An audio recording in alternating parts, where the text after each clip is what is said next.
요즘 뉴스를 보면 종종 들려지는 소식 중 하나가 이제 은행이나 이제 금융권에서 직원들이 고객의 돈을 횡령하거나 또 배임하는 사건들을 보게 됩니다. 제가 찾아보니까 작년에 우리은행하고 이제 BNK라고 하는 경남은행에서 대규모 횡령 사고가 벌어졌다고 합니다. 또 특이하게도 이 농협은행에서 매년 이렇게 이런 직원들의 횡령 사건들이 많이 나타난다고 해요. 그래서 한 국회의원 조사실에서 조사를 해봤더니 최근 7년간 그 농협에 국한된 농협에서 발생한 어떤 횡령 배임의 사건이 245건이고 피해액은 한 600억 원에 달한다고 합니다. 여러분 농협에 돈 넣으셨습니까? 안 됐습니까? 이런 사건들 볼 때마다 저는 한편으로 마음이 참 놓입니다. 왜냐면 은행에 넣어놓은 게 별로 없기 때문에 별로 뭐 이렇게 횡령 당할 돈이 없어요. 그래서 참 남의 이야기구나라는 생각이 들면서 안심이 되기도 합니다. 왜 이런 일들이 나타날까? 왜 이렇게 횡령, 배임과 같은 사건들이 계속 일어나게 될까요? 왜 그런 일을 저지르는 것일까요? 그 이유는 쉽게 얘기하면 남의 돈을 내 돈이라고 생각하기 때문이 아니겠습니까? 내 수중에 있으니까, 내가 맡고 있으니까, 내가 관리하고 있으니까 이게 견물생심, 내가 마음대로 하고자 하는 욕망이 인간에게 생긴다라는 거죠. 만약 여러분이 그런 피해를 당했다면, 여러분이 맡긴 돈이 누군가에게서 횡령을 당해서 그래서 여러분이 큰 피해를 봤다라고 하면 주인된 여러분 입장에서 어떻겠어요? 얼마나 억울하겠습니까? 얼마나 분통이 터지겠습니까? 근데 우리가 오늘 읽은 말씀에 이와 비슷한 장면이 등장합니다. 큰 포도원 주인이 있었습니다. 근데 말씀 보니까 33절에 포도원을 농부들에게 새로 주고 멀리 떠났다라고 얘기하죠. 여러분 이 상황이 잘 이해가 되십니까? 자기 농장이 있는데 포도원이 있는데 주인이 멀리 떠나면서 농부들에게 새를 줬대요. 지금은 모르지만 옛날에는 이런 경우가 있었죠. 우리가 소작농이라고 부르는 것들. 근데 지금으로 생각하면 우리 잘 이해가 되지 않지만 그때 예수님 당시에 이런 일들은 굉장히 흔했어요. 그러니까 당시 팔레스타인에서는요, 큰 농장을 소유한 주인들이 있었을 거 아닙니까? 근데 이 사람들이 그것만 갖고 있는 것이 아니라 어디 다른 곳에 또 좋은 땅이 있으면 거기를 또 이제 농장으로 소유하려는, 아니면 자기 소유의 집으로 이제 땅으로 소유하려는 그런 계획들을 가졌단 말이죠. 우리가 지금 부동산 이렇게 하는 것처럼. 근데 주인이 어디 좋은 땅이 있어요. 근데 멀어요. 근데 우리가 좋은 땅을 있으면 그냥 가서 계약을 하지 않잖아요. 알아봐야 되잖아요. 우리가 임장이라도 부르는데 가서 어떤 곳인지, 내가 살만한 곳인지 살피고 와야 돼요. 그래서 이 주인이, 보통 이 주인들이 그런 곳이 있으면 먼 길을 떠납니다. 그래서 거기 가서, 근데 그 땅이 뭐 100평, 200평 정도가 아니었겠죠. 엄청 큰 땅이었을 거예요. 그러니까 굉장히 오랜 시간이 걸리는 거예요. 가고 오는 시간도 오래 걸리지만 거기서 알아보는 시간도 오래 걸려요. 그래서 그게 보통은 몇 년이 되기도 합니다. 근데 자기 집을 비우고 떠나는 거잖아요. 자기 포도원을 비우고 떠나는 거잖아요. 농장을. 그럼 그 시간에 그때 집을 비운 그 몇 년 동안 누가 관리를 하겠습니까? 그냥 놔둘 수 있어요? 없어요? 없죠. 그러니까 농부들을 거기다가 소작농으로 고용하는 거예요. 그 농부들이 거기서 사는 거예요. 우리가 월세 살듯이, 전세 살듯이 집에도 살고 거기서 또 농사도 짓습니다. 그러면서 거기서 자기들이 필요할 것을 소유할 수 있어요. 농작물의 일부를. 그러면서 또 뭘 하냐? 그냥 살 수 없겠죠. 뭘 내야 되겠어요? 세를 내야 되겠죠. 주인에게, 그 포도원 주인에게 일정량의 그 세 계약을 합니다. 보통은 돈으로 주거나 아니면 그들이 재배한 것들 중에 일부를 바치기로 되어 있는 거예요. 그래서 이 주인이 먼 길을 떠난 주인이 자기 혼자 가는 것이 아니라 자기의 하인들하고 같이 가거든요. 때가 되면, 그 세를 받을 때가 되면, 그러니까 소작료죠. 소작료를 받을 때가 되면 자기네 하인들을 자기 집으로 보내요. 왜? 세 받아오라고 가서. 그래서 가면 이제 그 종들이 가서 그 집도 둘러보고 어디 관리할 건 없나 살피고 또 그 농부들로부터 일정이 계약한 세를 받아서 돌아오는 거였어요. 그게 그 당시에는 일상의 일이었습니다. 이게 이해가 되시죠? 오늘 말씀의 의미가? 오늘 말씀의 이 주인도 그렇게 한 거예요. 자신의 집을 떠나오면서 농부들에게 세를 주고 이제 때가 돼서 자연의 하인들을 보낸 거예요. 왜? 소작료를 받기 위해서. 주인의 입장에서 그래도 자기가 살던 집인데, 자기 집인데 궁금하지 않겠어요? 어떻게 집은 잘 관리가 되고 있는지, 어떻게 농사는 잘 됐는지. 그러니까 하인들을 보내면서 주인 입장에서 얼마나 기다렸겠어요. 또 어떻게 집이 수주도 잘 됐을까? 불편한 건 없을까? 근데 종들이 이제 돌아왔습니다. 그런데 종들의 상태를 보니까 심상치가 않은 거예요. 오늘 말씀에 기록되지 않지만 우리가 충분히 추측해 볼 수 있는 거는 이 하인들의 얼굴은 아마 피투성이었을 것이고 온몸에는 멍이 가득했을 것입니다. 주인이 물어봤겠죠. 어떻게 된 일이냐? 그랬더니 종들이 뭐라 그럽니까? 35절에 농부들이 자신들을 붙잡아서 하나는 때리고 하나는 죽이고 하나는 돌로 쳤다. 세 명이 갔나 봐요. 살아온 두 명은 온 거고 한 명은 죽은 거예요. 주인이 얼마나 기가 막혔을까요? 그때 주인이 어떻게 반응합니까? 더 많은 종을 보냅니다. 세 명보다 더 많은 종을 보내는 거예요. 왜? 숫자로 밀렸구나 생각해서 더 많이 보낸 거예요. 근데 어떻게 해요? 똑같이 당하고 온 거예요, 이 사람들이. 똑같이 돌 맞고 매 맞고 또 죽은 사람도 있었겠죠. 그러자 주인이 택한 방법이 뭡니까? 주인이 어떻게 생각해요? 그래도 저 농부들이 내 아들은 존경해 주겠지. 잘 대해 주겠지. 그래서 아들을 보냅니다. 아들이 도착했습니다. 어떤 일이 벌어집니까? 그 아들을 보자 농부들이 뭐라고 수덕거려요? 저 사람 유일한 상속자다. 저 사람을 죽여야 우리가 이것들을 차지할 수 있겠다.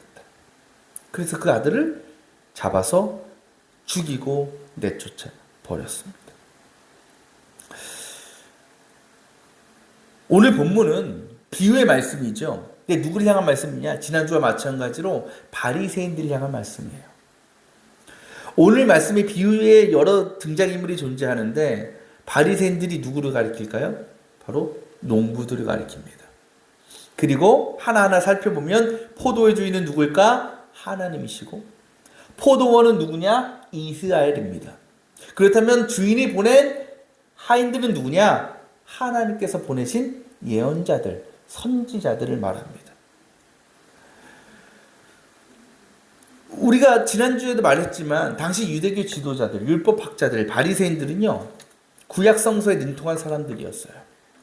그리고 그들이 잘 알고 공부하던 구약성서에는 이 땅에 구세주로 오실 메시아에 대한 예언의 말씀이 기록되어 있습니다. 그렇게 볼 때 이 바리새인들은 그 누구보다 메시아가 오실 때에 나타날 일들에 대해서 잘 알고 있었을 겁니다. 그렇다면 그들은 종교 지도자로서 율법학자로서 이스라엘 백성들이 메시아로 오시는 주님을 잘 맞이하고 만날 수 있도록 이끌어 가야 했어요. 그것이 그들의 사명이었을 겁니다. 근데 그들이 어떻게 했어요? 하나님 보내신 예언자들을 공격하고 핍박하고 죽였다라는 거죠. 근데 그들의 공격은 거기서 멈추지 않죠. 오늘 말씀에서 포도원이 마지막에 누굴 보내요? 아들을 보내잖아요. 그 아들이 누굽니까? 예수 그리스도. 그러니까 예수님 이 말씀을 통해서 앞으로 하나님께서 보내실 복음의 예언자들, 선지자들이 유대인들로부터 바리새인들로부터 공격과 핍박을 당할 것이다. 심지어 누구도 나마저도 저들이 공격하고 죽게 할 것이다 라는 거죠. 그 일이 나중에 실제로 일어난 겁니다. 여러분, 왜 바리새인들은 하나님께서 보내신 선지자, 하나님의 아들로 이 땅에 오신 예수님을 그렇게 공격하고 핍박한 것일까요? 오늘 비유로 돌아가 보면 왜 농부들은 자신들을 찾아온 주인의 종들, 심지어 주인의 아들에게 약속했던 소작료를 지급하지 않고 그들을 때리고 죽인 것일까요? 결국은 주인의 소유에 대한 욕심 때문이 아닙니까? 그들에게는요, 어떻게 보면 세입자로서, 소작농으로서 그곳에 살면서 또 그곳에서 거둔 열매를 어느 정도 자기가 소유하면서 주인에게 마땅히 지급해야 될 세가 있었어요. 하지만 막상 그것을 낼 생각을 하니까 아유 아까운 거야. 그래서 안 내려고, 빼앗기지 않으려고 세를 받으러 온 사람을 공격하고 죽인 거라는 거죠. 특히 포도원에 상속자가 있어? 야, 가장 확실한 건 저 사람 죽는 거야. 상속자가 없으면 누구한테 물려주겠어? 우리가 다 가질 수 있지 않겠어? 그렇게 생각한 거예요. 왜 이렇게까지 그들이 생각했을까, 여러분? 그런 거예요. 자신들이 세입자라는 것, 소작농이라는 사실을 망각하고 있었기 때문이 아닐까요? 곧 그들은 내가 일하고 살고 관리하는 그 모든 것들이 내 거라고 생각한 거예요. 그러니까 처음엔 아니었겠죠. 근데 이렇게 주인의 것을 막 자기가 어떻게 하다 보니까 야, 이게 내 거 같은 느낌이 드는 거예요. 그러다 보면 내가 세입자라는 것, 고용된 농부라는 것 잃어버리는 거예요. 왜? 자기가 다 관리하고 있으니까. 자기가 다 농사 짓고 있으니까. 그게 다 내 거다라는 거예요. 바로 이것이 예수님께서 지적하신 바리새인들의 모습이었다라는 겁니다. 그래요. 바리새인들은 율법학자로서, 지도자로서 예수님께서 세례요한을 보내셔서 회개의 세례를 선포하고 말씀하실 때에 누구보다 가장 먼저 세례요한에게 나갔어야 돼요.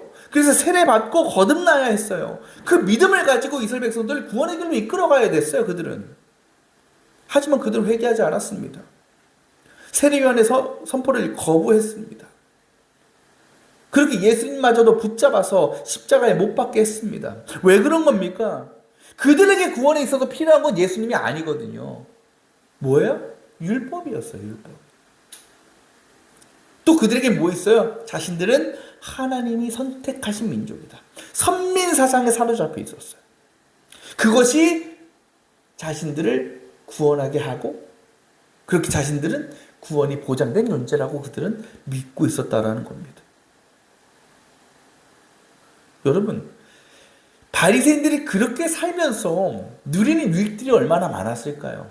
먼저 선민사상이라는 것, 유대인이라는 것 굉장히 자부심이 있는 겁니다. 늘 어깨가 하늘로 올라가 있었을 거예요. 또 율법을 지킴으로 보여지는, 겉으로 보여지는 거룩한 모습들, 선한 모습들이 많은 사람들의 존경과 높임을 받았을 겁니다. 다 인정해줬을 거예요. 야, 저 사람 대단하다. 어떻게 저렇게까지 순종할 수 있을까? 그런 자신들이 회개를 한다?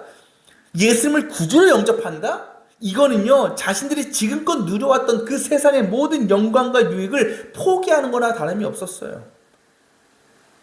절대로 용납할 수 없는 일입니다. 그렇게 그들은 예수 그리스도가 아니라 자신들이 지키며 행하는 율법이 구원의 조건이라고 믿고 살면서 그 믿음을 방해하는 것들은 다 제거하고 없애버리려고 했던 거죠.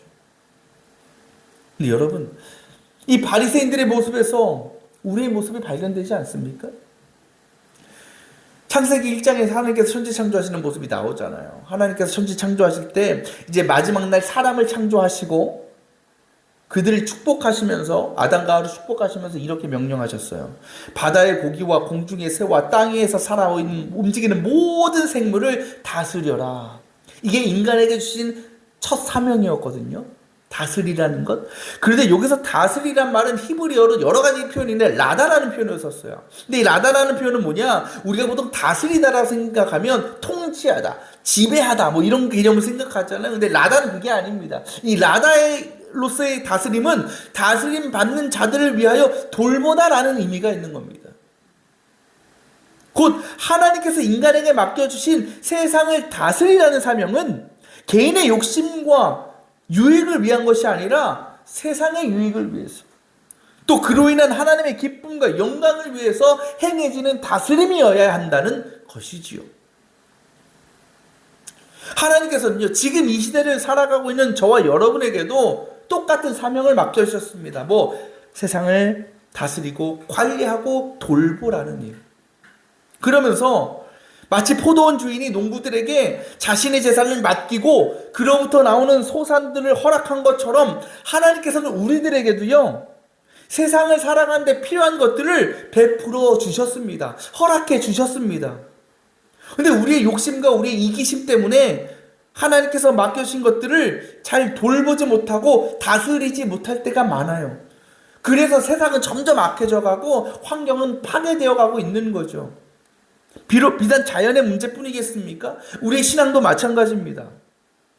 하나님께서는 우리를 이 세상을 구원하고 이 땅 가운데 하나님 나라를 이루게 하시기 위해 우리를 부르셨습니다. 그러면서 하나님의 말씀을 통해서 우리가 세상 가운데 어떻게 살아가야 되는지를 가르쳐 주셨지요. 그런 우리들에게 하나님께서 기대하시는 것은, 야, 너네 무조건 세상을 등지고 살아라. 세상 것 다 거부하고 살아라. 이 세상은 악하니까 세상이 주는 모든 것을 거부하고 어디 산속에나 틀어박혀서 기도나 하고 예배나 드려라 라는 것을 원하지 않으시는 거예요. 하나님께서 원하시는 것은 우리에게 세상이 주는 풍요로움과 유익을 누리면서 그 안에서 하나님의 자녀로서 일꾼으로서 해야 될 일에 대해서 열심을 다하는 것을 주님은 기대하고 계신다라는 겁니다. 그 일을 위해서 하나님께서는 때로 우리에게 작은 희생과 작은 섬김과 작은 헌신을 요구하실 뿐이라는 거죠. 근데 문제는 우리는 그것조차 하지 못할 때가 많다라는 겁니다. 아담과 하와가 죄를 졌잖아요. 그래서 무슨 죄입니까? 선과 악을 알게 하는 나무를 먹지 말라고 하신 하나님의 말씀을 어기고 그 열매를 따다 먹은 거였죠. 그로 인해 심판을 받게 되었습니다. 여러분, 왜 아담과 하와가 그 과일을 먹었을까요? 그 열매를 왜 먹었을까요? 에덴 동산에 먹을 것이 별로 없어가지고 어쩔 수 없이 생계를 유지하기 위해서 먹고 살려고 먹었을까요? 아니라는 거죠. 성경은 분명히 기록하고 있어요. 하나님께서 그들에게 온 땅의 모든 채소와 열매를 먹거리로 주셨고 보기에 아름답고 먹기에 좋은 열매를 맺는 온갖 나무를 땅에 자라게 하셨다라고 분명히 기록하고 있어요. 그 가운데 오직 하나만 먹지 말라고 하신 거죠. 하나만 금지하신 거예요. 생각해 보세요. 이미 먹을 게 넘쳐요. 차고 넘쳐요. 그거 하나 먹지 않는 게 뭐 그리 대수겠어요. 그 먹지 말라고 하신 유일한 그 열매 하나 안 먹는다고 나한테 무슨 일이 생기겠습니까? 여러분, 그게 어려운 일 같아요? 그까짓 거 얼마, 다른 거 먹으면 되지 뭐. 얼마나 넘쳐나는데 양식이. 근데 아담과 하와는 그것을 먹었다라는 겁니다. 왜요? 그들의 마음에 모든 것을 다 주시고 하나만 안 주셨는데 그 안 주시는 하나마저도 내가 소유하려는, 누리려는, 채우려는 탐욕이 있었기 때문이 아닐까요? 우리라고 다릅니까? 세상 사람들은요, 삶의 목적을 가능한 이 땅에 살면서 많이 벌고 많이 채우고 많이 누리며 살아가는 거예요. 우리도 그렇게 살아가고 있잖아요. 물론 그 일 자체가 악한 게 아닙니다. 우리가 세상에서 많이 벌고 소유하고 누리면 참 그것도 기쁜 일입니다. 문제는 무엇입니까? 우리가 그것만을 갈망하고 그것만을 추구하고 살아가느라 점점 하나님이 우리를 부르신 그 사명을 망각한다라는 겁니다. 그래서 믿음으로부터 멀어져 간다라는 겁니다. 하나님의 말씀과 뜻을 따라 살고 그를 이루기 위해서 우리에게 주어진 시간과 물질과 노력을 내어드리지 못하고 오히려 단 하나라도 잃어버리지 않기 위해서 더 많은 세상의 유익과 욕심을 채우기 위해서 예수를 거부하고 예수를 내 안에서 쫓아내버리는 그런 우리의 모습일 때가 많이 있다라는 거죠. 무엇이 우리를 이렇게 만든 것일까요? 다른 거 아니에요. 하나님이 아니라 내가 세상의 주인이라고 믿기 때문이죠.